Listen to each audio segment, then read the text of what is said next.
ये हो गया। हाँ ओके। जी। मत्थे करना पड़ता है। मैंने निकाल रखा था पेज 18। हाँ ठीक है। तो लिंक थोड़ा होता है, नंदन थोड़ा महाराज जी। ध्यान पीछे क्या हुआ है, पेज तो निकला मुझे भी पता है। रिकॉर्डिंग शुरू हो गई। हाँ जी। तेजस शरीर और कार्बन कार्बन शरीर में कौन सा भाव है? हम्म। तेजस शरीर और कार्बन शरीर का परस्पर में अन्योन्य भाव है। दोनों पौद्गलिक है, दोनों पौद्गलिक हैं, क्योंकि दोनों ही पुद्गल द्रव्य की वर्तमान पर्याय है। निम्नलिखित बातों में कौन सा अभाव है और क्यों है? इच्छा और भाषा में। इच्छा भाषा, चश्मा और आंखें हैं, शरीर और वस्त्र है, शरीर और जीव है।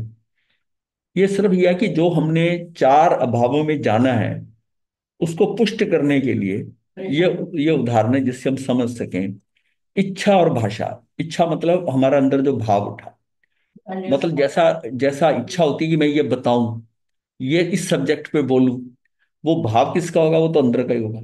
बाकी जो उसमें शब्दों का जो चयन सब हो रहा है उसमें, वो सब कई बार हम चाहते हैं ये बताना और शब्द कुछ और ही निकल जाता है। तो इच्छा और भाषा जो है में अत्यंता भाव है। हाँ, अत्यंता भाव है।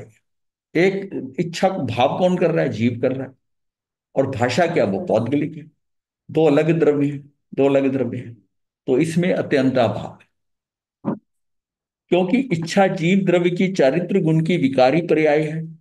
इच्छा करना विकारी पर्याय है। और भाषा पुद्गल की पर्याय है। दोनों द्रव्य भिन्न भिन्न हैं, इसलिए उनका आपस में ठीक हो गए कि पुद्गल हो गए। हाँ जी, हाँ। चश्मा और आंख का परस्पर में अनन्य भाव है।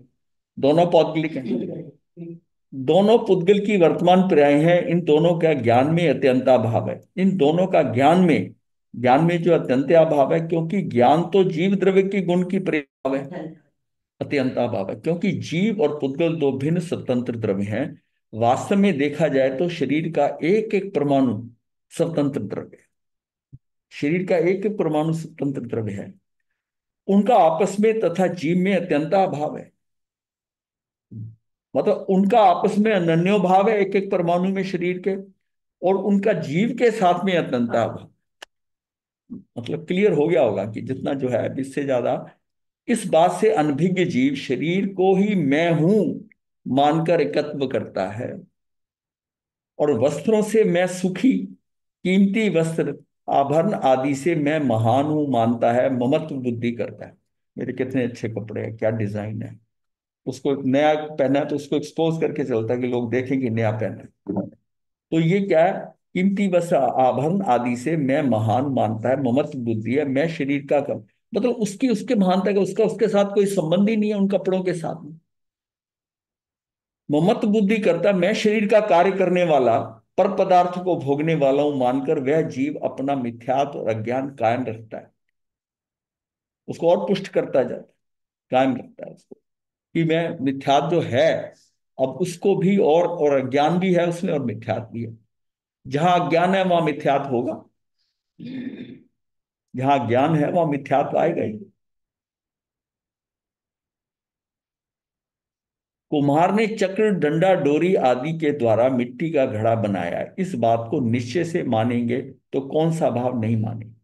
कुम्हार का शरीर, चक्र, डंडा, डोरी और घड़ा, इन सब का परस्पर अनन्य भाव है। कुम्हार का शरीर, कुम्हार का शरीर लेना।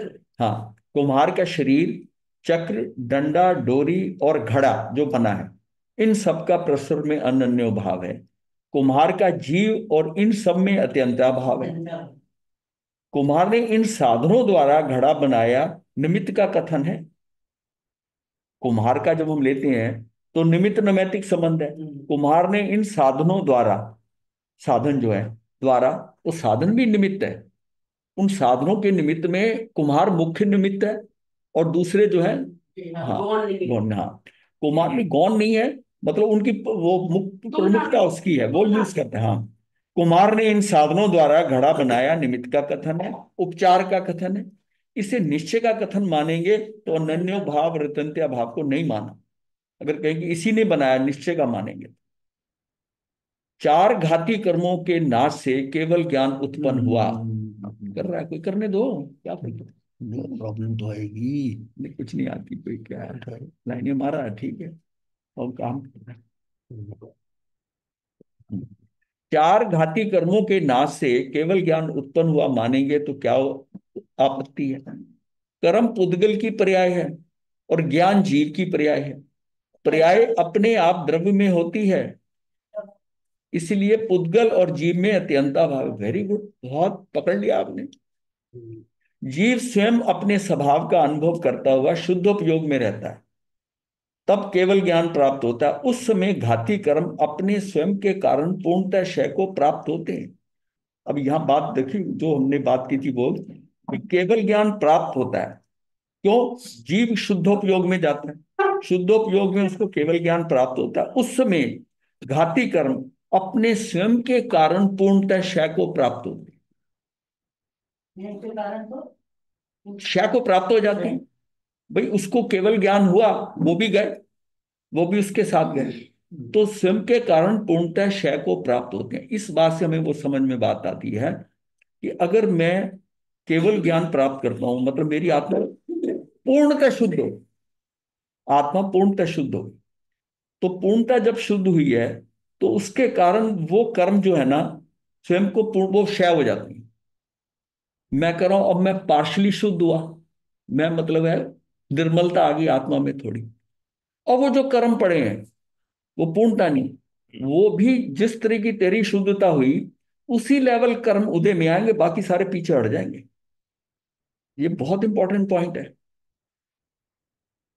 और इस पॉइंट से उसको मोहर लग जाती है। इसका मतलब है कि मैं आज, तू भूत के कर्मों का, पूर्वकृत कर्मों की परवाह ही मत कर। क्यों? वो जैसे बंधे हैं ठीक है, आज तो सही हो गया ना, उसमें से भी छट छट के आएंगे। वो अंततः क्या होगा, उसी कैटेगरी में जाकर खत्म होंगे, नहीं तो खत्म हो जाएंगे। उसके हिसाब से तुझे उसका कुछ भी डर नहीं। वो अज्ञानता में बंधे थे ठीक है, पर आज तुझे ज्ञान हो गया, आज तुझे समझ आ गई कि मुझे ये कार्य नहीं करने, ये सारा मिथ्यात्व है, ये ऐसा है। उससे होकर मेरी आत्मा में निर्मलता आ गई। और जब मेरी आत्मा में निर्मलता आ गई, उस लेवल की मेरी आत्मा हो गई, अब ये हो सकता है कि वो कर्म जो है ना, वो नहीं आ पाएंगे। चतुस्थानगत हो सकता ना आ सके, द्विस्थानगत ही आए, तो तुझे फिर किस बात का डरना है? तू अपने को सुधार ले, अपने में निर्मलता ले। अब इतना भारी निकाचित कर्म और गस सुख माल का, और उसको उनकी आज उनकी आत्मा की निर्मलता के अंदर कोई कषाय नहीं, कुछ नहीं है, उस कर्म को भोग रहे हैं, वो उनके मुक्ति का कारण बन गया, और उसका कुछ अनुभव भी नहीं आया। तो वो स्थिति अंदर जाने की, रुकने की क्यों बनी? क्योंकि आत्मा निर्मल थी। हम जो अंदर टिक नहीं पाते, ये मैं अपने कर्मों के कारण टिक नहीं पाता, मेरी स्थिरता नहीं हो पाई। जो जो हम निर्मल होते जाएंगे हमारी स्थिरता बढ़ती जाएगी, स्थिरता बढ़ती। इसलिए पुराने कर्म कैसे हैं, पूर्व कर्म कैसे हैं, इसकी तू परवाही मत कर। फिर प्राग भाव में हमने जाना कि प्राग भाव में जो भी आपने पूर्व में किए हैं वो वर्तमान में इफेक्ट ही नहीं कर रहे, तो फिर डर किस बात का? अब उन उन उन पूर्वकृत कर्मों के कारण मेरी ऐसी स्थिति हो कि मैं आज निर्मल या शुद्ध ना हो सकूं उनके प्रभाव से, तब तो माना उसका इफेक्ट है। वो उसका इफेक्ट ही नहीं है। तुझे तो आज इसको एक नवीन, तुझे एक मतलब ऐसी पोजीशन दे दी गई कि ठीक है, तू जो करना कर ले, और तूने उसमें कुछ अच्छा ऐसा कार्य कर दिया, तेरा कार्य हो जाएगा। अब यहां से आपको समझ आता है कि 1141 को मारने के जो कर्म थे इतने इकट्ठे किए हुए, वो कैसे, मतलब ये संदेह मन में आता है, क्या 6 महीने में सारे खत्म हो गए?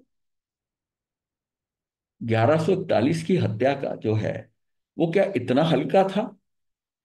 लेकिन उस जीव की उस समय एक प्रवचन सुनकर, शायद सम्यक दर्शन होकर, उसकी दीक्षा लेने से अंदर इतनी निर्मलता आ गई कि उसको वही लोग जो पहले कष्ट नहीं देते थे कुछ, उनको मार देता था, अब वो कष्ट दे रहे हैं, वो सहन कर रहे हैं।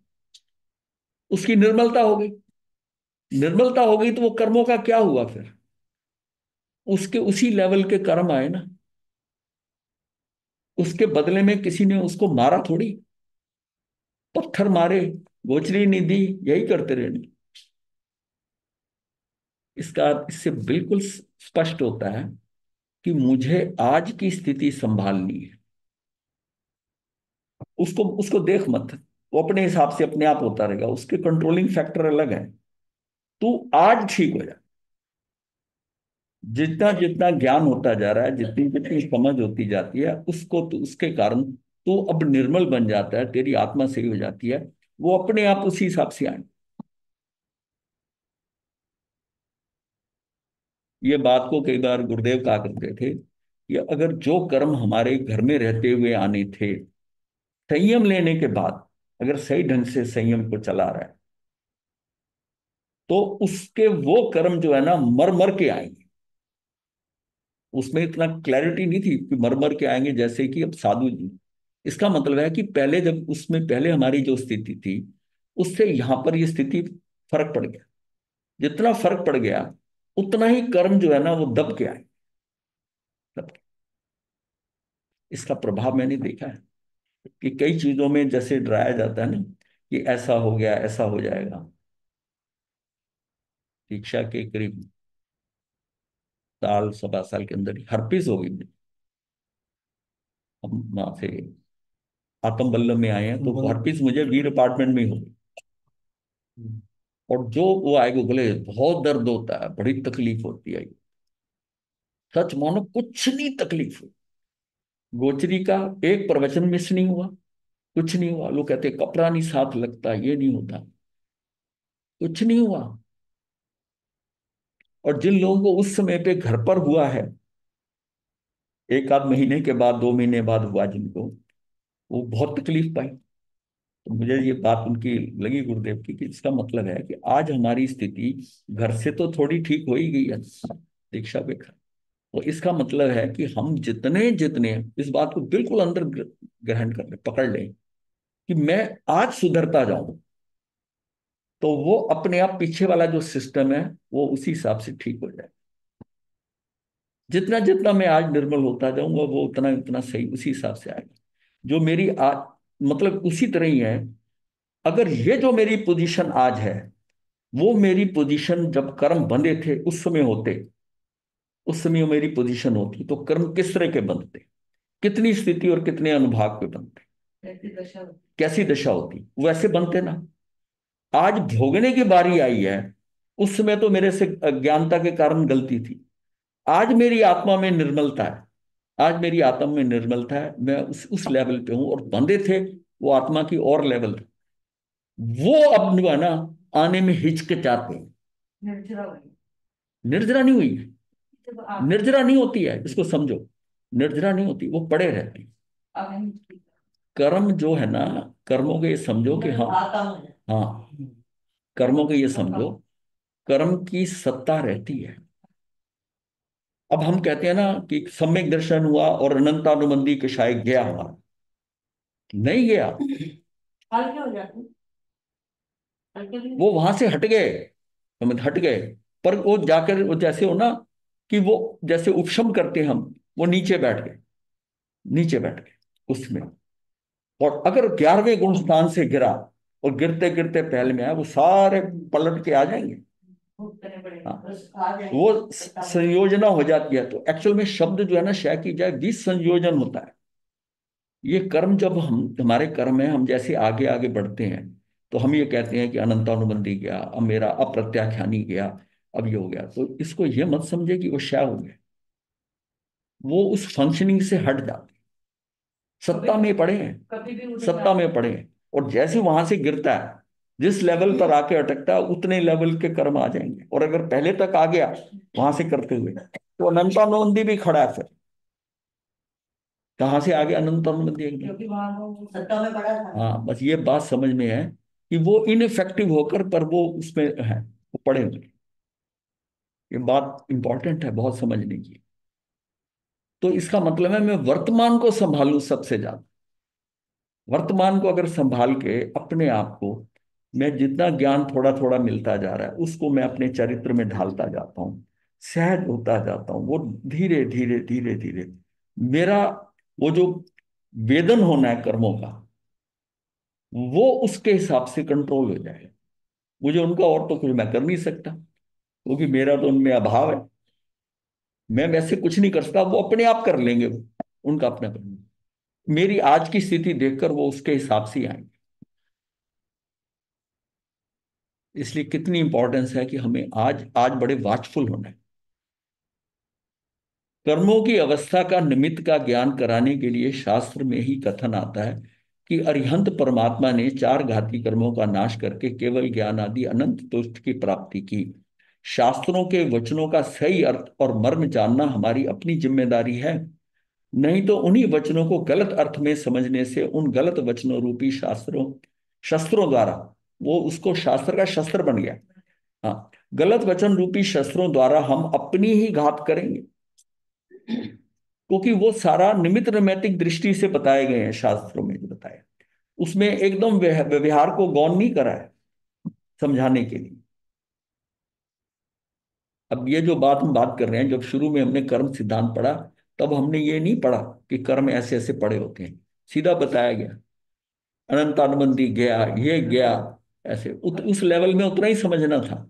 उतना से हाँ, जाते कहाँ चाह चले जाएंगे, कहाँ जाएंगे, उड़ जाएंगे क्या? नहीं, इनफेक्टिव हो गए।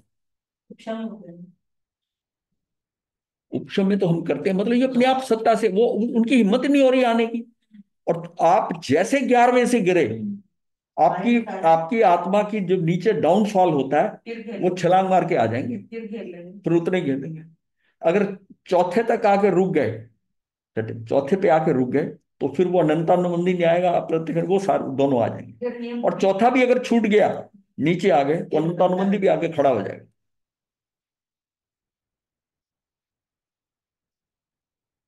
जीव भाषा को क्यों नहीं बोल सकता? कम से कम मुख से तो शब्द निकलते हैं ना। अब ये फिर प्रश्न है कि डाउट आता है कि भाषा और उसको अलग कर दिया, इच्छा को। तो उसमें यह है, जीव और भाषा पुद्गल में अत्यंता भाव है, इसलिए पुद्गल का यह कार्य जीव नहीं कर सकता। मुख और भाषा में तो अनन्य भाव है, मुख के हिसाब से ले रहे हैं, और भाषा तो अनन्य भाव, क्योंकि दोनों भिन्न भिन्न स्कंद हैं, पुद्गल की वर्तमान पर्याय है। हवा के कारण ध्वजा लहराती है ना, हवा और ध्वजा का परस्पर में अनन्य भाव है। हम्म। ध्वजा इसमें पुद्गल ना उसकी हवा की मूवमेंट से है, मतलब ध्वजा, अदरवाइज वायु में तो वैसे हम मानते हैं कि जीव है। हाँ, हवा और ध्वजा का परस्पर में अनन्य भाव है। ध्वजा अपनी क्रियावती शक्ति के कारण से लहराती है, अपनी क्रिया से लहराती है। घाती कर्म और अघाती कर्म एक साथ रहते हैं, उनका तो आपस में कोई अभाव नहीं होगा। वे जीव के संसार, जिन जीव जीव को संसार में घुमाते हैं ना। अब ये शब्द, ये प्रश्न है, घाती कर्म और घाती कर्म दोनों पुद्गल की वर्तमान पर्याय हैं। इन दोनों का परस्पर में अनन्य भाव है। दोनों कर्म है, दोनों पौद्गलिक है, दोनों अन्य हैं। इन दोनों का भेद ज्ञानावरणी, दशनावरणी, मोहनी, अंतराय कर्म जो घाती कर्म है, और वेदनी, आयुष्य, नाम और गोत्र कर्म जो अघाती कर्म है, इन सबका भी आपस में अनन्य भाव है। इनका अनन्य भाव है। उनके और अनेक उपभेद करने पर असंख्यात लोक प्रमाण भेद होते हैं, इन सारों का भी आपस में अनन्य भाव है। जीव का और इन सब कर्मों का एक दूसरे में अत्यंता भाव है। तो कर्म जीव को संसार में घुमाते हैं, ये बात कहां तक सही है? जरा विचार करो। हम कर्मों को दोषी दे रहे हैं कि कर्म घुमाते हैं। कर्म कैसे घुमा सकते हैं? वो अलग द्रव्य है, उसका मेरे में अभाव है, मेरा उसमें ना, वो मेरा कुछ कर सकते हैं ना मैं उनका कर सकता हूं। तो फिर हम कर्मों को दोषी कैसे ठहराएंगे? रोटी को आत्मा ने नहीं पकड़ा है, परंतु हाथ ने तो पकड़ा है ना। हाथ और रोटी में अनन्य भाव है। हाथ ने रोटी को पकड़ा मानेंगे तो अनन्य भाव को नहीं माना। हाथ ने रोटी को पकड़ा मानेंगे तो अनन्य भाव नहीं माना। नहीं, नहीं माना। हाँ, हाथ पुद्गल है। हाँ, हाथ पुद्गल है। हाँ, मैंने रोटी खाई, कौन सा भाव नहीं माना? मैं जीव द्रव, रोटी पुद्गल स्कंद, दोनों का प्रसुर में अत्यंता भाव है। इसलिए जीव रोटी खाता है, ये मान्यता गलत है। अब लगेगा ये क्या बात हो रही है? इसलिए जीव रोटी खाता है, जीव तो रोटी खाता ही नहीं, उसको तो भूख लगती ही जो नहीं। पहले वाले दो है ना, वो तो एक बार में बहुत इजीली समझ आ गए, फर्स्ट टाइम में। इनमें थोड़ा फिर कंफ्यूजन हो जाती है अभी, दोनों में लास्ट वाले में। ये अन्यथा दोनों, आवाज यही अन्यथा दोनों आवाज। इंपॉर्टेंट है ज्यादा। उसमें तो आपकी अंडरस्टैंडिंग ये है कि भाई ये मेरे में इफेक्ट नहीं करता, ये भविष्य में नहीं करेगा था।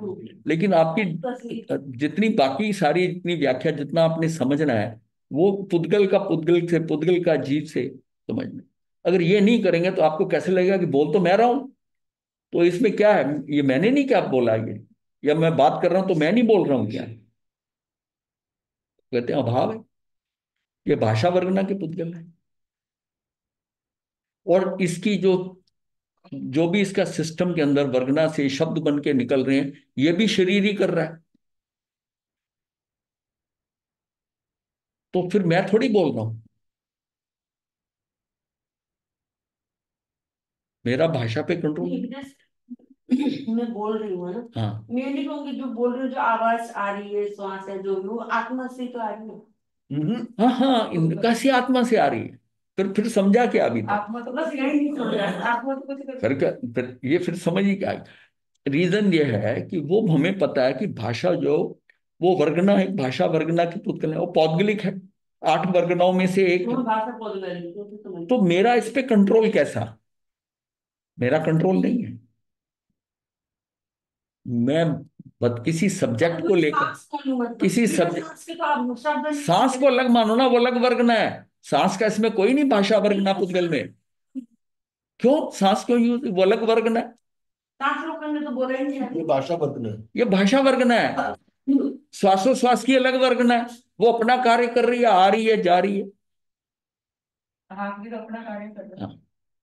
मैं निमित्त बन रहा हूँ, मेरा शब्द की निमित्त इतनी है। ताकत जैसे सांस की होती है कि हो। सांस अब लेते हैं तो आप चाहे मैं छोड़ू नहीं, कितना प्रेशर पड़ता है उसके अंदर, निकलने की भी उसके अंदर ही पावर है। जिस तरह वो आ रहा है उसी तरह निकल रहा है, उसी तरह निकलने की कोशिश हो रही है। इसी तरह भाषा की है। और आपने कोई सोचा मैं ये बोलूं, 4 लोग बैठे हैं मीटिंग में, बोलने की बात हुई और आपको मौका नहीं मिल रहा बोलने का। आप अपनी स्थिति देखो क्या है। और एक बार थोड़ा रोक के, अच्छा अभी मुझे अभी समय मिलेगा, अभी मिलेगा, और वो एकदम फटक से वो फाटक खुलता है और आप बोल जाते हो, बड़ा अजीब लगता है लोगों को। क्यों? आपकी आपकी जो है ना वो सीमा आ गई, अब इसके ज्यादा आप कंट्रोल नहीं हो रहा, क्योंकि आपने बुला लिए थे। भाषा वर्गना के पुद्गल आपने कॉल फॉर कर लिए, बुला लिए। अब उनको निकालने का मौका नहीं मिल रहा। अब उनकी शक्ति जो आपको धक्का मार के वो निकलेगी, आप बेचैन हो जाओगे। समझ आता है ना ये? हाँ। जैसे पढ़ते रहते हैं वो बकरी के फूले। इसका मतलब उनमें निकलने की शक्ति खुद है, आपको मौका नहीं मिल रहा। अब कहाँ तक कंट्रोल करोगे? और कई बार होता है वो एकदम उसका बाल खुलता है, उधर बोलने तो सब देखने लग जाते हैं ये जैसे कैसे। किसी टाइम इंसान गुस्से में होता है, ठीक है, गुस्से में कोई दो जने बोल रहे हैं, बड़ा रोक रहा है, चुप कर, ना बोलना बोल, लेकिन अंदर में इतने शब्द आए हाँ हैं, गुस्सा आता है, इंसान कंट्रोल नहीं करता। हाँ कोई कितने चुप कर रहे बोलता है, क्योंकि वो अंदर में भाव आए हुए हैं, वो शब्द निकल रहे हैं, हाँ। उसको भी नहीं ले सकते। उस समय तो उसका कंट्रोल ही खत्म है ना। हम्म। उसका कब हाथ चल जाए आपको ये नहीं पता, वो क्या बोल रहा है वो नहीं पता। आप बोलने के बाद जो कुछ उसने बोला उसको पूछो तूने ऐसा कैसे बोला, बोला मैंने नहीं बोला। मैंने कब बोला? हाँ। वो कुछ होता सारा, है, वो तो कुछ लोग बेहोश, होते हैं ऐसे, सारे तो नहीं वो तो होते। सारा मूर्छा में ही गया। इतना क्रोध। मूर्छित होके नहीं करते। हाँ है।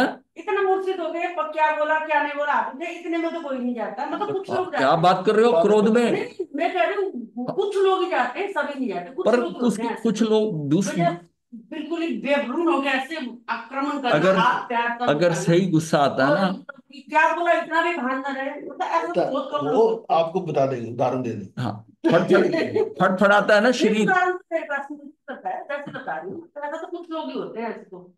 मैं अपनी अपनी बात में इस चीज को समझ लो बस आप। समझ रही हाँ हूँ। ठीक है, जितना समझ गए ठीक है। इसलिए जीव रोटी खाते मत, मेरे शरीर ने तो रोटी खाई ना। वो कहते रोटी तो खाई ना। मेरा शरीर मानने से मैं जीव द्रव्य और शरीर पुद्गल द्रव्य, इन दोनों का प्रसरण में अत्यंत अभाव है। मेरे शरीर का कहने में ही गड़बड़ है। तेरा शरीर कहाँ से आ गया? और आत्मा के लिए कुछ खाना नहीं, कुछ करना नहीं, वो तो अज्ञाता दृष्टा है। तो इन दोनों का परस्पर में अत्यंता भाव है, उसे नहीं माना। शरीर और रोटी में अनन्यो भाव है, उसे भी नहीं माना। शरीर और रोटी में अनन्यो भाव है, उसे भी नहीं माना। मैंने भी रोटी नहीं खाई, शरीर ने भी रोटी नहीं खाई, तो रोटी गई कहाँ? आज तक हमने जितनी रोटियां खाई हैं माना था, उसका क्या होगा? अनजान के लिए ये ट्रिकी मामला है थोड़ा सा। प्रश्न है, देखो ये समझाने के लिए साहब, देखो ना, अपने आप को देखो कि चार अभाव हमने जाने हैं, तो इसमें ना रोटी, ना जीव रोटी खाता है, ना शरीर रोटी खाता है। रोटी के परमाणु स्वयं अपनी क्रियावती शक्ति की योग्यता से क्षेत्र क्षेत्रांतरित होते हैं। जहां उस क्षेत्र में है, जो जो चीज चाहिए, रस कौन जो मज्जा आप करना वो समझो, अंदर है। आप वो अपनी वाली बात करोगे वहीं तक ही रहोगे। हाँ, उस समय शरीर की क्रियाएं, मतलब क्या है कि क्रिया, जो उसकी क्रियावती शक्ति की योग्यता से क्षेत्र क्षेत्रांतर होते हैं। जैसे आप कौर खाते हो, एक टुकड़ा तोड़ के खाया, उसके सारे वो अंदर जाते हैं। अब उसको यहाँ पहले आप दांतों से अलग अलग करते हो, उसका क्षेत्र बदल देते हो, अलग करते हो। जीव तो मात्र जानता है, उसमें शरीर की क्रियाएं, चबाना, निगलना आदि शरीर में अपने कारण होती हैं। रोटी का पीसा जाना उसके अपने कारण से होता है।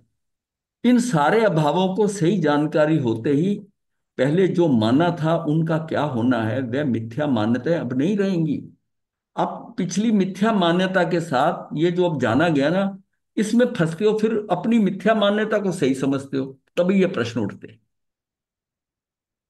सम्यक प्राप्ति के लिए तत्व निर्णय होता जाएगा। तुम्हें उन रोटियों की चिंता है, रोटियों की चिंता क्यों करते हो, कहाँ गई, तुझे इसमें क्या लेना देना, रोटियां कहाँ गई? तू ये जान कि जीव रोटी खाता नहीं है, और पौद्गलिक शरीर भी रोटी को तो वो भी नहीं रखता। तो तुम्हें उन रोटियों की चिंता है जो तुमने माना था कि तुमने खाई थी, या तुम्हें उन मान्यताओं की चिंता है कि जिन्हें तुमने सच माना था, या तुम्हें अपनी चिंता है या उनकी चिंता है? पहले ये पक्का करो, आपको अपनी चिंता है कि रोटियों की चिंता है? कि रोटियां कहाँ गई, अरे तुझे क्या लेना देना। हाँ, जाने तो जा गई। हाँ, जहां गई जाने दो। तो चिंता, रोटियों की चिंता है आप लोगों को कि रोटियां मेरी वो कहाँ गई, इतनी जो खाई हैं आज तक। ये नहीं सोचा कि मेरी वो मान्यता गलत थी, मैं आज तक समझता रहा कि मैं रोटी खा रहा हूं। पेट्रोल के कारण गाड़ी चलती है ऐसा मानेंगे तो कौन सा भाव नहीं माना? अनन्यो भाव को नहीं माना, क्योंकि पेट्रोल और गाड़ी का परस्पर में अनन्यो भाव है, नंबर 3 वाला। निमित्त की उपेक्षा ये कथन ठीक है, परंतु निश्चय से वैसा ही मानोगे तो गलत होगा। निमित्त की उपेक्षा से भी गाड़ी तो मेरी पेट्रोल से ही चलती है, ये कहना जो है व्यवहार में तो यही बात आएगी, लेकिन निश्चय में तो ये नहीं है। निश्चय में नहीं है। पैसे से सुख मिलता है, हमने मेहनत करके पैसा कमाया, क्या ये सच है? पैसे में सुख नाम का गुण ही नहीं है, वह तो जीव में है। पैसा और जीव का परस्पर में अत्यंता भाव है, पैसे का और जीव का। वो पौद्गलिक जो है जीव का परस्पर अंत्य है। निष्परिग्रही मुनि तो प्रचुर सुख की उपभोग करते हैं, उनके पास पैसा होते ही नहीं, साधु के पास। और अरिहंत सिद्ध तो अनंत सुखी है। ये तो उसको, साधु को तो प्रचुर सुख कहा, और सिद्धों को अनंत सुखी है। इसलिए पर वस्तु में से सुख आता है, ये मान्यता ही गलत है। और पैसे से मैं सुखी हो जाऊंगा, ये द्रव्य पौद्गलिक मुझे सुखी कर देगा, ये मान्यता ही गलत होगी। इसलिए पर वस्तु में से सुख आता है, ये मान्यता ही गलत है। मेहनत शरीर की क्रिया है, उसका और पैसे का परस्पर में अनन्य भाव है। तथा जीव और शरीर का, तथा जीव और पैसों का परस्पर में अत्यंत अभाव है। जीव का और शरीर का, तथा जीव और पैसों का परस्पर में अत्यंत अभाव है। हमारे साता वेदनी कर्म के उदय से तो हमें पैसा मिल रहा है, मिल रहा है ना, मतलब इस लैंग्वेज ऐसी है, अच्छे से योग मिल रहे हैं ना। भाई हमारे साता वेदनी कर्म के उदय से, मतलब उसको क्रेडिट दिया जा रहा है कि साता वेदनी कर्म के उदय से तो हमें पैसा मिल रहा है ना, और अच्छे से योग मिल रहे हैं ना। कर्म तुम्हारा है ही नहीं। पहले तो सीधी बात है कि साता वेदनी से मिल रहे, हमारे हमारे साता वेदनी से, ये तेरा हमारा कैसे हो गया? कर्म तुम्हारा है ही नहीं, तुम्हारा कर्म में अत्यंता भाव है। तथा कर्म और पैसों का, संयोगों का परस्पर में अनन्यो भाव है। संयोगों की रुचि में कर्म के उदय को भला मानकर विशिष्ट पुण्य कर्म का बंध भी तुम अच्छा मान रहे हो। जिसे बंध की और उसके फल की रुचि है, उसे धर्म के मोक्ष मार्ग की मोक्ष की रुचि हो ही नहीं सकती। अपनी स्वयं की रुचि हो नहीं सकती। यह उसकी बंध तत्व और नव तत्व संबंधी भूल है। यह नव तत्व संबंधी है कि उसका बंद हो रहा है, आश्रय भी कर रहा है, बंद कर रहा है, जैसे उसको यह है कि उसको कोई फल मिल रहा है, इसकी संबंधी ये भूल है मेरी कि ये कर्म तुम्हारा है ही नहीं। चैतन्य और जीव, इनमें कौन सा अभाव है? इनमें कोई भी अभाव नहीं है। चैतन्य अर्थात ज्ञान दर्शन तो जीव का भाव है, गुण है, स्वभाव है। चैतन्य और जीव में कौन सा अभाव है? इनमें कोई अभाव नहीं। जीव ही चेतना, चेतना ही जीव, वही है, वही चीज है। इसमें कोई अभाव की नहीं सवाल। जीव का और उसका तो नित्य तदात्म संबंध है। ये संयोग वाली बात नहीं है। जीव का और उसका तो किसका? चैतन्य का तो नित्य तदात्म संबंध है। उनमें अभाव की संभावना ही नहीं है। ये संभावना कहाँ? जहां संयोग हो रहे हैं। इस जिसमें तदात्म संबंध है उसमें इसका अभाव की कोई नहीं, वो तो वही है। चेतना ही जीव है, जीव ही चेतना है। अब कहें कि ज्ञान ही आत्मा, आत्मा ही ज्ञान है, इसका उसमें अभाव क्या? वो तो है ही एक चीज। एक ही चीज होगी, पर्याय होगी दोनों की। दोनों का।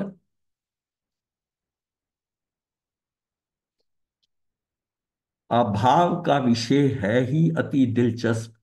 जीवों की मिथ्या मान्यताएं दूर होने से इन अभावों का ज्ञान बहुत ही उपयोगी है। मिथ्या मान्यताएं दूर, जैसे इसे भाषा द्वारा ही समझा सकते हैं। भाषा स्वयं उपचार है। अब जो कुछ समझाया जा रहा है ये भाषा द्वारा समझाया जा रहा है। अब इसको कितनी गहराई से आप समझते हैं। इसलिए कई बार कहा है कि उस भावों को पकड़ो, शब्दों को ना पकड़ो। शब्दों से भाषा द्वारा ही समझाया जा सकता है। भाषा के स्वयं वो शब्द के विरुद्ध ऐसा बोला था, ऐसा बताया था, लेकिन आज आपने भावों से पकड़ लिया इसको। भावों से, शब्द शब्द आपके चाहे अपने हो, भावों से इन चारों अभावों को पकड़ के और इन उदाहरणों से समझ लिया। आपको और कुछ करने की जरूरत नहीं है। ये अभाव, अभाव का है कहाँ? ये अगुरु लघुत्व। ना मैं गुरु होता हूं, ना मैं लघु होता हूं। ये जो 6 सामान्य गुण में, उनमें से एक अगुरु लघुत्व है। और वो ये बताता है कि द्रव्य, गुण और पर्याय ये पूर्ण रूप से स्वतंत्र है। जो द्रव्य पड़ा है उसके गुण है, उसकी पर्याय वो स्वतंत्र है। उदय में होती है, उठती है, ना वो गुरु होता है। षटगुण वृद्धि हानि हो रही है उसमें, तब भी कुछ नहीं हो रहा। इतनी स्वतंत्रता है उनकी आपस के अंदर। बस इसी को ही समझाने के लिए ये 4 अभाव है। तो 4 अभाव का जो मेन सोर्स क्या होगा कि ये क्यों बताया जा रहा है? ये अगुरु लघुत्व जो उसका सामान्य गुण है, ये किसी देखिए, जो भी हमारी प्रॉपर्टीज हैं या तो सामान्य गुण में होंगी या विशेष गुण में होंगी। जो द्रव्यों का जो गुण है उसमें ये सामान्य गुण के अंदर से गुण है अगुरु लघु, जो कहता है कि ना तू गुरु है ना तू लघु है। तो इसका मतलब है कि उस समय उस द्रव्य जिसकी भी हम बात कर रहे हैं उसमें, उसका द्रव्य, उसकी गुण, उसकी पर्याय स्वतंत्र हैं, एक दूसरे के रूप नहीं होती। गुण और पर्याय द्रव्य में है, द्रव्य में है। जब द्रव्य में है तो वो द्रव्य जैसा थोड़ी है, पर्याय तो पर्याय रहेगी। और कहाँ उदय में आती है पर्याय? उसी द्रव्य में आ रही है, उसकी अवस्था बदल रही है, पर है वो स्वतंत्र। वो स्वतंत्र है। इस समय ये वाली पर्याय है, अगले समय वही पर्याय है। नहीं तो वो द्रव्य के अंदर गुण और पर्याय पड़ी है तो द्रव्य जैसी हो जाए ना, उसमें सबकी स्वतंत्र सत्ता है। गुण गुण ही रहेंगे, पर्याय पर्याय ही रहेगी। और उसी द्रव्य में है, उसके ही आश्रित है ये गुण और पर्याय। बात समझ में आ रही है? आ रही है कि नहीं आ रही है? आ रही है तो ठीक है। काफी आ रही है। कमी कहाँ रहेगी? कमी कहाँ रहेगी? इसमें इसमें ना समझने वाली क्या बात? मतलब मुझे पॉइंट कहाँ नहीं समझ में आ रही? क्योंकि पहली बार सुन रहे हैं ना मुझे। अरे हाँ, नहीं तो ये जो चैप्टर करा रहे हो ये शब्द फिर तो चैप्टर में पढ़ रहे हो ये समझने के लिए कि ये तो आपको पता है ना कि गुण और पर्याय कहाँ होती हैं? द्रव्य में होती हैं। अब इसकी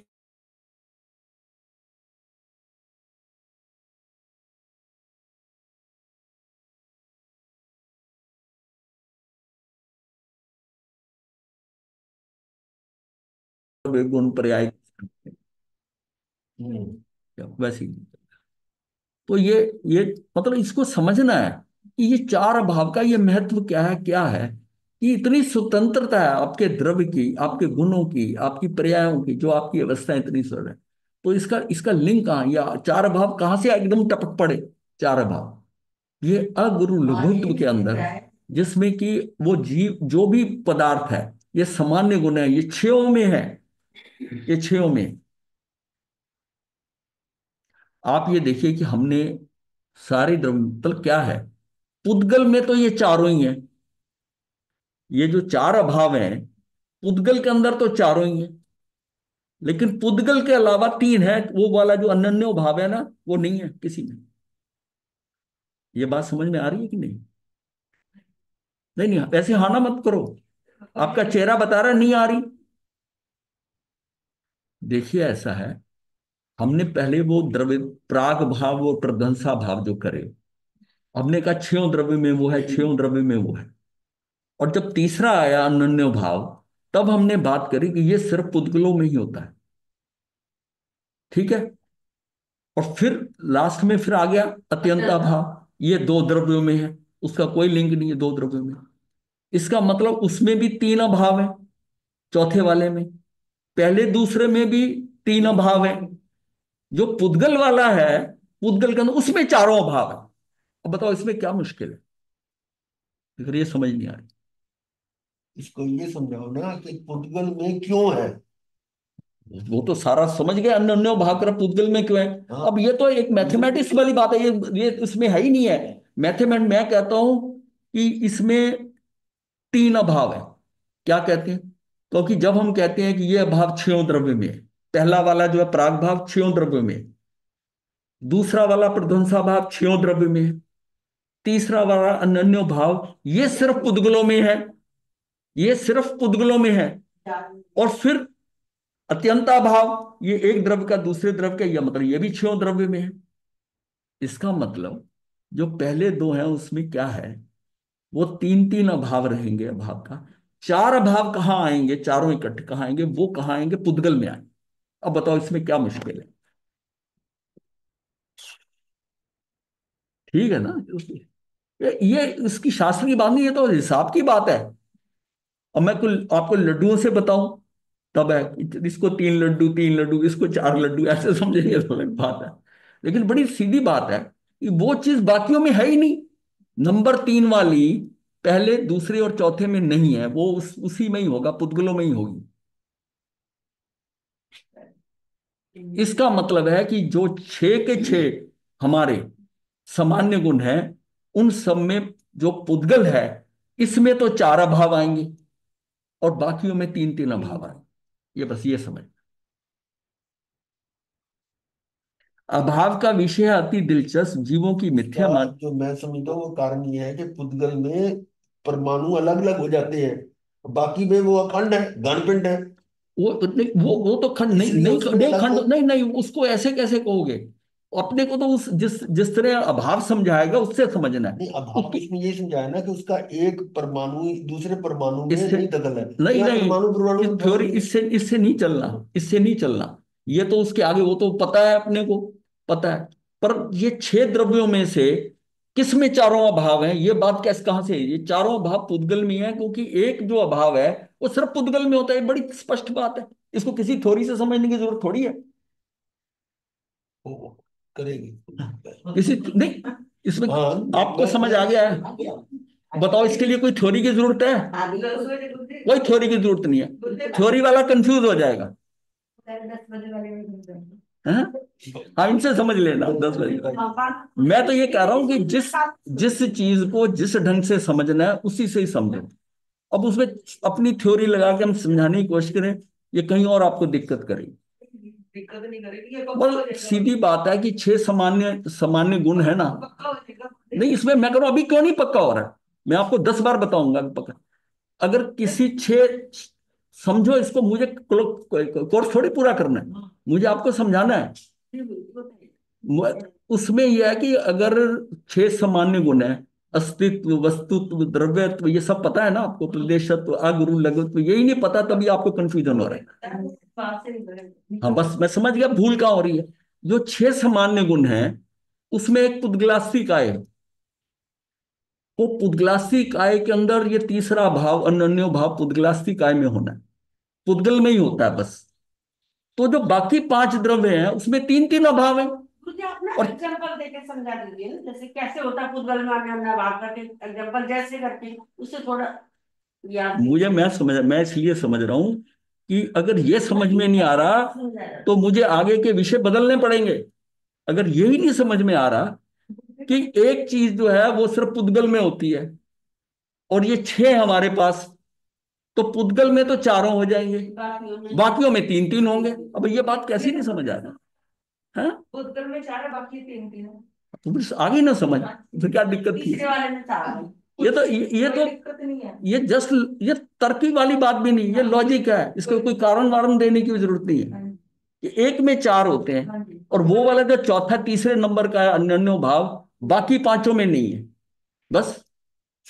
तो इसका मतलब उनमें मैक्सिमम तीन तीन होंगे, मैक्सिमम उत्कृष्ट वो तीन तीन अभाव होंगे और ये पुद्गल आस्तिक काय के अंदर इसमें 4 अभाव हो जाए बस।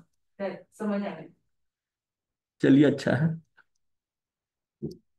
अभावों को जानने से वस्तु व्यवस्था ख्याल में आती है, कार्य किसमें होगा किसमें नहीं होगा इस बात का पता चलता है। अभावों का ज्ञान होने पर दृष्टि और ज्ञान का उपयोग त्रिकाल भाव स्वरूप अपने स्वभाव पर जाता है। अभावों का ज्ञान होने पर दृष्टि और ज्ञान का उपयोग त्रिकाल भाव स्वरूप अपने स्वभाव पर जाता है। उसी में मैं जो उसी में मैं पना स्थापित होता है। जीव अपने आप को चैतन्य रूप अनुभव करने लगता है, ज्ञाता दृष्टा बन जाता है। ये समझ में आ गई ना? उसको ज्ञाता दृष्टा भी, ये तो मैं मेरा इसके साथ अत्यंत अभाव है, ये तो मैं कर ही नहीं सकता, तो मैं ज्ञाता दृष्टा हूं, मैं करता नहीं हूं। तो इसका इसको अपने अंदर हर चीज के अंदर कि जब मैं इसका पुद्गल का कुछ कर नहीं सकता, मैंने रोटी खाई है मैं खा नहीं सकता, उस बात उसमें ये भाषा मैंने बोली ये मेरे से स्वतंत्र है। मैं किस बात का करता लूं कि मैंने बहुत अच्छा बोला, मैंने बहुत अच्छा भजन गाया, मैंने ये किया, ये बता रहे हैं अभाव कि तूरा इस पे कंट्रोल नहीं है, तो किस बात का क्रेडिट ले रहा है? ये पौद्गलिक वर्ग है और तेरा इसके साथ अत्यंत अभाव है। तू कैसे कहता है कि मैंने बहुत अच्छा बोला, बहुत अच्छा कहा, तेरे अंदर वो कर्ता भाव निकल गया। जिस बात के आप क्रेडिट ले रहे हो, मैंने कि मेरे शरीर ने ये, मैंने उसको दान दिया, दिया, तू कुछ नहीं किया, तूने ये शरीर के द्वारा हुआ, तो तेरे अंदर कर्ता भाव निकल जा। हमें तो अपना बेनिफिट देखना है, थ्योरी समझनी उतनी है मेरे लाभदायक कितना है। सब्जेक्ट को उसी की दृष्टि उसी के एंगल से समझना है, वरना कंफ्यूजन। अब यही बात जब नव तत्व समझाते हैं, जीव अजीव की बात आए तो तत्व देख के हम बात करते हैं। अब जब ये द्रव्यों की बात कर रहे हैं तो 20वें बोल के हिसाब से हम बात करते हैं।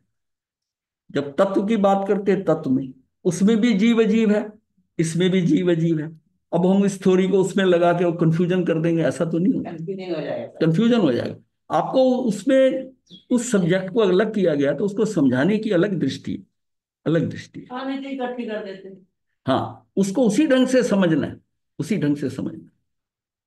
अब मुझे से रिटर्न क्या मिल रही है कि तू ज्ञाता दृष्टा है, ये मेरा है, ये मेरा, आपका मैं निकल गई, मैं आप श्री समझे वो निकल गया, मेरे मेरे निकल गए, क्योंकि इनका मैं, इनका तो कुछ स्वामी हो नहीं सकता हूं। तो मेरे अंदर क्या है कि अहमत्व गया, स्वामित्व गया, कर्तापना गया, भोक्तापना गया। यही यही मेरी साधना है। और इन्हीं चारों से मेरी आत्मा के ऊपर ये कर्म आ रहे हैं। चार ही फैक्टर हैं जो कर्म को लाने वाले हैं। और इसकी वस्तु स्थिति सारी समझकर तो आत्मा का स्वरूप क्लियर हो जाता है कि मैं ज्ञाता दृष्टा, मैं रूपी, मैं कुछ करता नहीं। जो कुछ हो रहा है व्यवस्था में, शरीर भी कर रहा है, ये इसका अपना कार्य है, ये कर रहा है, इसके द्वारा हो रहा है, और मैं अलग अलग हूं। तो अपने से अपने को अपने में ही रख लो, मतलब ये मेरा भेद विज्ञान पुष्ट कर देगा। इस 4 अभाव से आपका भेद ज्ञान पुष्ट हो जाएगा। ये पुद्गला इससे भी, मतलब इसका मतलब क्या हुआ कि जो 8 वर्गनाएं हैं वो पौद्गलिक हैं, तेरा कोई वास्ता ही नहीं है। औदारिक शरीर, वक्री शरीर, आहारक शरीर, तेजस शरीर, ये सारे पौद्गलिक है। और जीव का इसमें अत्यंत अभाव है। फिर भाषा, श्वासोश्वास, मनोवर्गना और कार्बन वर्गना, ये भी सारी पौद्गलिक है। तेरा अत्यंत अभाव है। ये आठों वर्गनाओं से तू अलग है। तू किस बात का लेता है, करता है? तो तब आपको क्लियर होगा कि ये मैंने बोला, मैंने करा, मैंने ऐसा लिया, ऐसा करा, ये तेरा कुछ नहीं है। करता हुआ, भोगता हुआ, ये अपने आप को, अपनी परिधि को छोटा करके अंदर जाने का है। ये आठों आठों हमको समझाई गई है। अब काहे इन आठों को छोड़ दे। इससे इससे इससे निकला। ये आठों जो है तुझे फंसाने के लिए है। पहले समझो कि ये क्या है। ये सारे आठ मेरा क्या कर सकते हैं? मुझे तो पुद्गलों से बचना है। मेरा मेन साधना क्या है कि तेरे पुद्गल हट जाएं तुझसे, तेरा जीव जो उससे जो है, उसके उसके शिकंजे से निकल जाए। और निकल क्यों नहीं पा रहा? कि वो पौद्गलिक सारा उस व्यू में फंसा हुआ है, चक्रव्यूह में फंसा हुआ है, निकल नहीं पा रहा। उसके निकलने के लिए किन्होंने घेरा हुआ है? ये आठों ने घेरा हुआ है तू। इनसे तू अलग हो जा। अलग कैसे होगा? इनको अलग मान, तो तेरे अंदर कर्ता भोक्ता भाव उड़ जाएगा। हमारा काम हो जाएगा कर्ता भोक्ता भाव कि मैं इसका ये करूं। हमारा श्री जी मतलब वाला ये आठों क्या है वो स्किप हो गया। ठीक है, स्किप हो गया? नहीं है। क्या चीज स्किप अ, होगी? वो नेटवर्क के कारण ना अभी आठ क्या बता रहे हैं आप। चलो, टाइम भी हो गया। मैंने भी नहीं, किया। हैं? अच्छा अच्छा, बेटा वही ध्यान में देखो वीडियो में। ऊपर हो गए तब तक गुरु जी इंतजार करते बता। हाँ ठीक है, हाँ। अच्छा अच्छा। नहीं, क्या मतलब कहाँ से आगे नहीं आया वो? नहीं, 8 बजे तैयार हो गए। नहीं आठ क्या आठ था वो वर्गनाएं, मतलब। आठ वर्गनाएं के हाँ बारे में कह ठीक है हाँ जी बस यही है। हाँ, तो फिर आपका आपका ही ध्यान भी नहीं चला होगा। अब या तो हाँ जी हाँ पिक्चर आ जी रही है सबकी। हाँ जी हाँ जी। हाँ, तो ये आठ वर्गनाएं जो हैं, ये पौद्गलिक परमाणु की आठ तरह की वैरायटी है, जो डिफरेंट वैरायटी से बन के आती है। ये विषय हमने अलग लिया था। आप शायद बाद में आई होंगी, जुड़ी होंगी। इसके हाँ अंदर जी पांच तो शरीर है हमारे। हाँ जी। पांच शरीर है, पांच शरीर की वर्गनाएं हैं। श्वासोश्वास, भाषा और मन, ये सारा ठीक। पौद्गलिक वैरायटी है उन्हीं परमाणुओं की।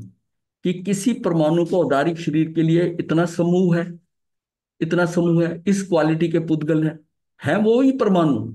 दूसरी वाली में संख्या बढ़ गई, थोड़े सूक्ष्म वाले हो गए।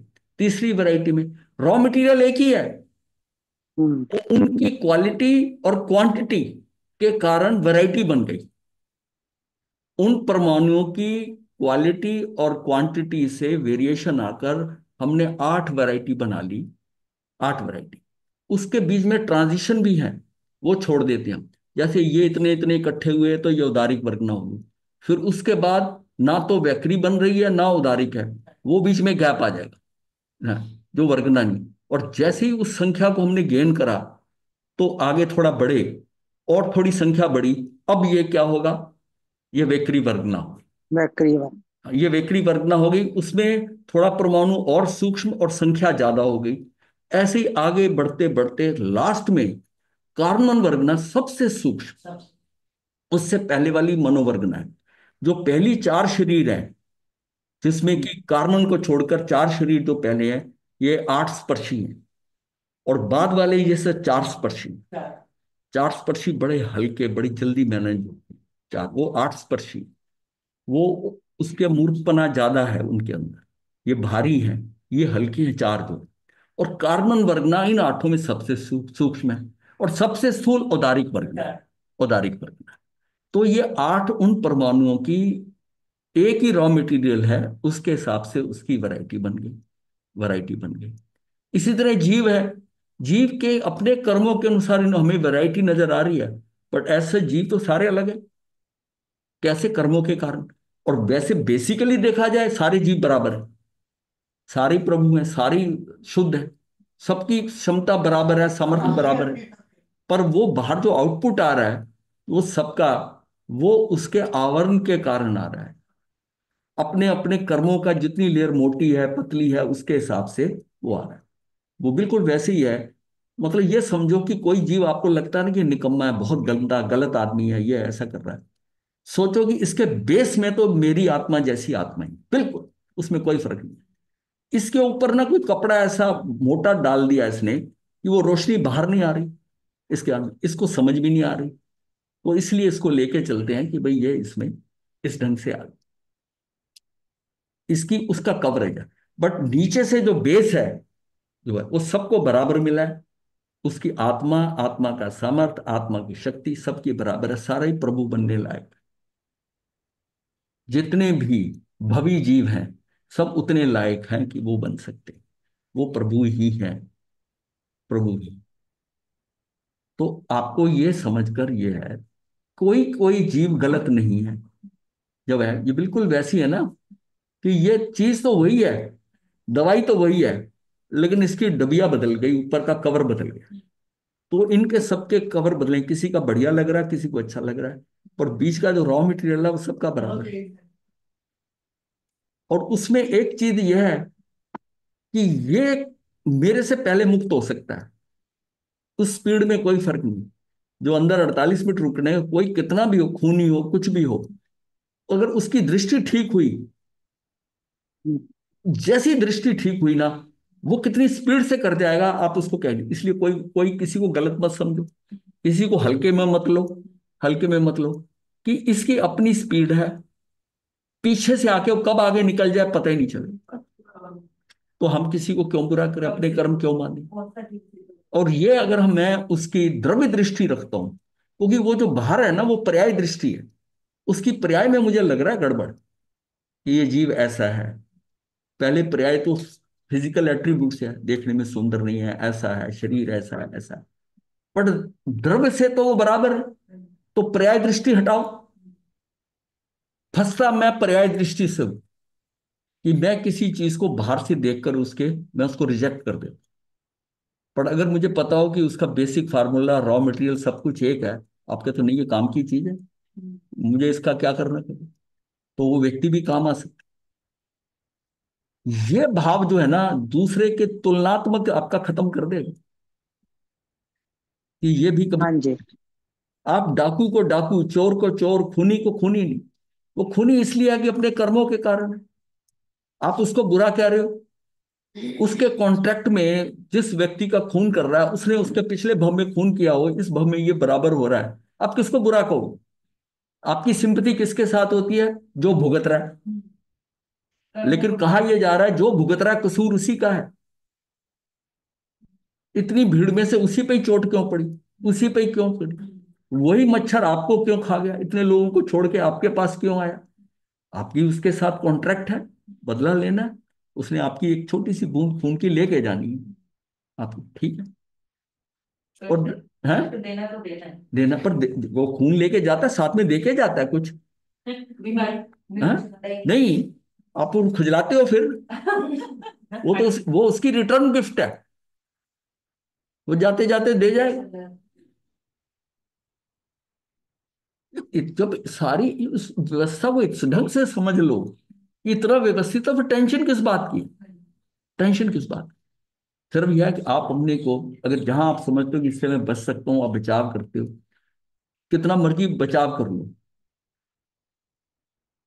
मॉस्किटो नेट लगा लो, ये लगा लो, तब भी सीजन के अंदर 2-4 बार मच्छर अंदर उसमें नेट में आकर आपको खूब खूब खाएंगे, सेवा करेंगे, सेवा करेंगे।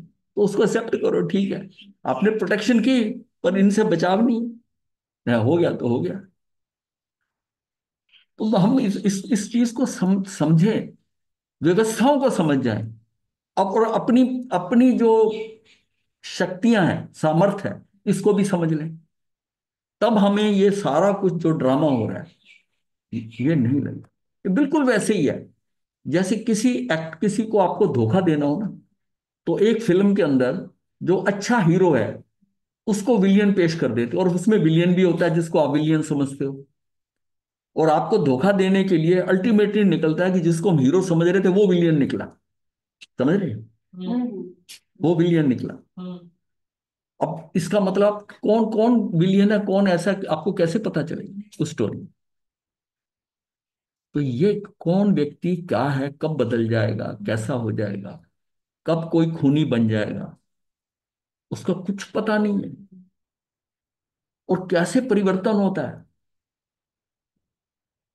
रथनेमी है, अभी रथनेमी है, और उसके अंदर एक साधारण मनुष्य की तरह वो बिहेवियर कर रहा है, और जैसे ही उसको लताड़ा गया वो सीधा लाइन पे आ गया। केवल क्या करें? हाँ, केवल ज्ञान तो बाद में साधना से हुआ, लेकिन उस टाइम उसको रियलाइज कर गया। समझदार। रियलाइज कर गया। बहुत तेज है। रियलाइज कर गया कि हाँ।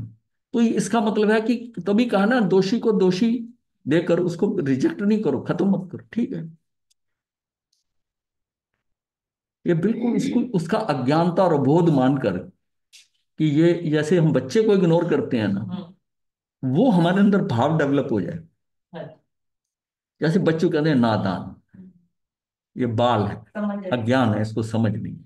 वो जीव चाहे कितना भी बढ़ा, उसको भी आप समझो कि ये अज्ञान है, वो उसमें भी अज्ञानता को वो लेवल है। और कब वो ज्ञान कन्वर्ट हो जाए किसी को पता नहीं। अब वो सम्यक दर्शी चेलना, वो उसको समझ रही है कि ये कैसा करेगा, ये इसका कैसे आगे जीवन चलेगा। और श्रेणिक राजा जो है, वो उसको लगता था ये अज्ञानी है। और वो अज्ञानी कैसे है कि उसको एक निमित्त मिला, वो चेलना तो पीछे रह गई, वो आगे निकल गया, तीर्थंकर गोत्र भी बांध लिया, शायद सम्यकदर्शी भी हो गया, यहां पहुंचे। कितना समय लगा उसको, बाबा तो तीन। कितना समय लगा। वो फिर कौन बुरा कौन अच्छा, ये हमारे अंदर ना पुष्ट हो जाए कि हमने किसी पे दोषारोपण नहीं करना, ये व्यक्ति गलत है, ये ऐसा है, ठीक है, उनका ऐसे बैठना है, उसको ऐसे एक्सेप्ट करेंगे। आप आगे बैठे हो, कोई बहुत पीछे बैठा है, ठीक है, जहां बैठा है, जहां द्रव्य क्षेत्र काल भाव से उनका भाव है, मतलब स्वीकार भाव है। कैसे हम अंदर डेवलप करेंगे। ये चीजें बड़ी छोटी छोटी हैं कि हमने चीजों को एक्सेप्ट करना सीख जाए, तो हमारी दृष्टि ज्यादा हिलेगी नहीं, रिएक्शन नहीं होंगे, क्योंकि हम उसको स्वीकार भाव, ठीक है, ये यहाँ बैठा है, ये ठीक है, ये इस तरह कर रहा है, ये हिले जा रहा है, ये स्टिल बैठा है, ठीक है, जैसा है वैसा, ठीक है। वो उसकी अपनी व्यवस्थाओं में पड़ा हुआ है ना, अपनी व्यवस्थाओं में पड़ा हुआ है, क्योंकि वो उसके हाथ में भी नहीं। हर एक को ये समझो कि वो कर्मों के अंदर किस तरह वो उसके उसके साथ हो रहा है, जब उसको उसकी समझ नहीं है। उसका उदय। व्यवस्था में इतना पड़ा हुआ है, क्या किया हुआ है पीछे। और जब टाइम होता है तो कैसे आदमी पलटता है। सारे सप्त कोई व्यसन जिस व्यक्ति में हो, वो एक व्यक्ति के साथ वार्तालाप करके, और वो जीव सम्यकदर्शी हो गया। और वो भगवान के पास गया, महावीर के पास, तो शायद सम के दृष्टि हो।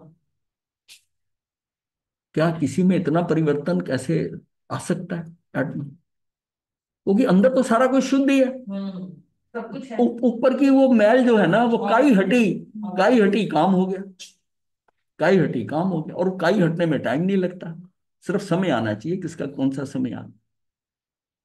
तो सबको सहज ले लो, सबको सहज ले लो, सबको सहज ले लो। हाँ,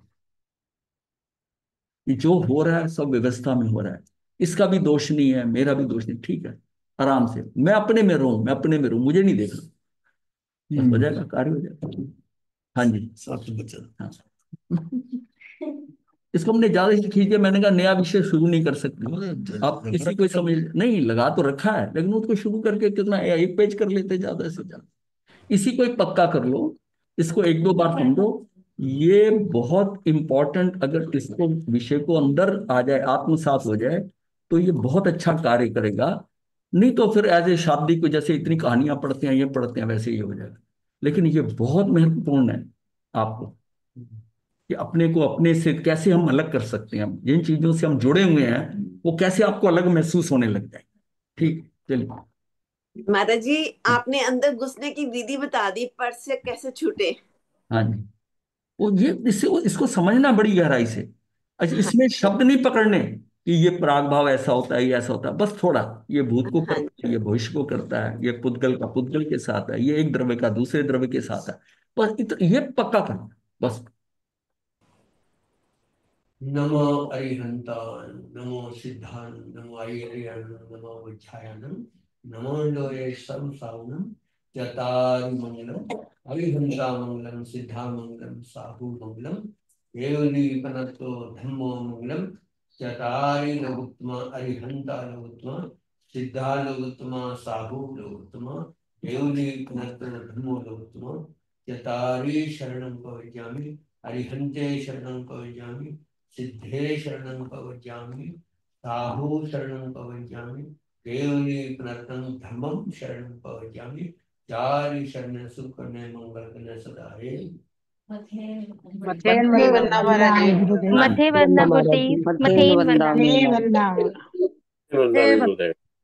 मथे सुखसाता गुरुदेव। हाँ जी, आनंद है पूरा। अच्छा, बहुत अच्छा विषय है महाराज जी ये वाला।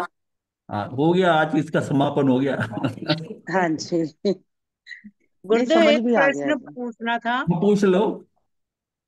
गुरुदेव मतलब इससे पहले वाले उसका है ये कि जैसे मैंने अभी पीछे से वो पढ़ा था तो ये बीच में आवाजें आ रही हैं, किसी की बुराई नहीं, ये करने नहीं दे रहा किसी को। किसी को म्यूट करने का सिस्टम अपने में भी रखवा लो। अपने को इधर इन चीजों में ध्यान चला गया तो क्या कर पाएगा, मेरे को सोचना ही नहीं। हाँ जी, बोलिए, अब बोलिए अनिता। तो हमने पहले ये इसकी जो ये सारे द्रव्य हैं इसमें हाँ हमने एक वो डेफिनेशन पढ़ी थी कि जो परमाणु पुद्गल परमाणु है वो हाँ जितनी जगह घेरता है उतना एक प्रदेश होता है, आकाश द्रव्य में एक प्रदेश कहलाता है वो। हाँ, ठीक है, ठीक है। तो मेरा प्रश्न है कि जब वो एक परमाणु अभी आप रुक जाओ थोड़ी देर। हाँ जी, गौरी महाराज रुक जाओ जरा, चल रही है क्लास, रुक जाओ। हाँ जी, बोलिए, अब बोलिए। तो एक परमाणु अगर जितनी जगह घेरता वो एक प्रदेश है तो फिर हाँ एक प्रदेश पे इतने पुद्गल के हाँ अनंत हाँ, अनंत अनंत आ सकते हैं। एक वो अच्छा, कैसे पाइलअप हो क्या आते हैं ना क्योंकि वो जगत तो अब अगर सुई की नोक पर अत्यंत जीव आ सकते हैं, ये उसका कॉन्ट्रैक्शन और एक्सपेंशन के हिसाब से है।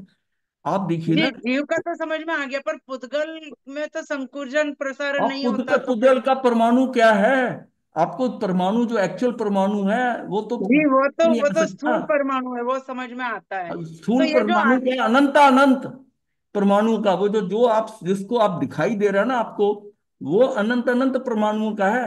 एक यूनिट से कितने नहीं घंटे के बाद वो आ रहा है। गुरुदेव जो आकाश प्रदेश पे है वो तो सूक्ष्म परमाणु के हिसाब से कि स्थूल परमाणु जितनी जगह घेरता वो एक प्रदेश होता है। जो हमारी आत्मा के प्रदेश हैं उसके हाँ जी। हिसाब से ये सारे पूरे असंख्यात वहां पर हैं, असंख्यात ही मेरी आत्मा के हैं। अब मैं इसको कितना फैला दूं इसको, कि मेरे जो हैं वो एरिया वाइज कंट्रोल नहीं है, संख्या में बताया असंख्यात, लेकिन मैं इसको फैलाना चाहूं जैसे केवली समुद्र घाट में होता है तो 343 घन राजू में फैल सकता हूं। और अगर मैं चाहूं तो सुई की नोक में जैसे निगोद में होता है, सुई की नोक पे अनंत जीव आ जाए। ये एक्सपेंशन और कंट्रैक्शन का ये लेवल है, संकुचित है संकुचित। गुरुदेव जीव का तो समझ में आता है पुद्गल परमाणु हाँ हाँ, पुद्गल का जब भी है। एक परमाणु ही एक आकाश प्रदेश को घेरता हाँ, ये है एक। इसको करनी, एक परमाणु का एक आश पड़ता है, इसका मतलब नहीं कि और नहीं आ सकते उसमें। ये अच्छा मैं अच्छा विषय बस एक एक। अलग ले लूंगा। ये विषय आपका जो प्रश्न है ना, इसका एक विषय अलग है, पूरा डिस्कशन होगा इस पे कि किस तरह होता है, किस तरह होता है। उसमें ये भी जी है कि एक वो इसलिए बताएगा, एक है कि जितने प्रदेश आ रहे हैं ऊपर के जो है, ये ऐसा नहीं होता कि नीचे प्रदेश ज्यादा हो और ऊपर परमाणु कम आए। अच्छा ये नहीं है। जितने एक में एक आ सकता है, एक में अनंत आ सकते हैं हाँ एक प्रदेश में, पर पर इसका दो उल्टा पे नहीं एक हो नहीं आ सकता। सकता। हाँ, हाँ जी। ये बिल्कुल ऐसी है जैसे लोग साधु दर्शन के लिए जाते थे तो पहले पहले क्या होता था कि भाई लोगों के घर में खाना खाने के लिए भेज दिया जाता था। हाँ अब जी। मान लिया 6 लोग आए और 7 लोगों के घर भेजना है, तो कैसे होगा? 6 आए, अच्छा 6 में है तो कोई दिक्कत नहीं है। और ये भी है कि घर 4 हैं और आए 6 हैं, तब भी कोई दिक्कत नहीं है, किसी पे दो दो चले जाएंगे। इससे समझो। लेकिन ये वो उल्टा नहीं हो सकता। इसका मतलब वो जो बेस है ना, उस बेस की संख्या के अनुसार एक भी आ सकता है उसमें और अनंत भी आ सकता है। मतलब असंख्यात प्रदेश हैं श्लोक के, उस पे अनंत आ सकते हैं। पर यह नहीं हो सकता कि प्रदेश अनंत हो और उस पर असंख्यात है। ये बात, व्यवस्था है ये व्यवस्था ऐसी है, व्यवस्था है। शिक्षक रूप। समझ आ गया होगा अब? हाँ जी गुरु। फिर भी इसको एक बार ना ले लेंगे, कोई ऐसी बात नहीं है थोड़ा। अब देखिए, हम कहते हैं परमाणु डिविजिबल नहीं है, द्रवित है। हाँ जी। भावता ये भी कहते हैं, इसमें वर्ण भी है, गंध भी है, रस भी है। उसमें कहते हैं ना परमाणु में 2 स्पर्श है, 4 स्पर्श है, इसका मतलब डिवीजन हो गया। हाँ जी। तो डिवीजन अगर हो रहा है, वो भावते हो रहा है, द्रव्यते वो एक यूनिट है, और भावते उसका डिवीजन हो रहा है, इसमें वर्ण गंध रस स्पर्श सारा कुछ है। और फिर कहती है मेरे मन इसलिए। में ये सवाल इसलिए आया था कि जब एक परमाणु की जगह घेरने से एक आकाश प्रदेश है, तो फिर उसी जगह पे इतने सारे परमाणु कैसे आ हाँ, जाते उस हैं? पे अनंत आ सकते हैं। ठीक है। हाँ, उस पे अनंत आ सकते लोक की व्यवस्था है ना हैं। सब। लोक की व्यवस्था है, 6 द्रव्य एक ही जगह। हाँ जी। हाँ, लोक। ये तभी उसको कहा है ना कि ये नहीं कि उसको घेरता है, उसकी अवगाहना में, उसी में उसको भी वो आ जाएगा, दूसरा भी आ जाएगा। इसलिए परमाणु इतना सूक्ष्म है। बाकी तो अमूर्त है सारे, तो उसमें तो प्रॉब्लम हो नहीं रही। 5 द्रव्य जो है वो तो अमूर्त है।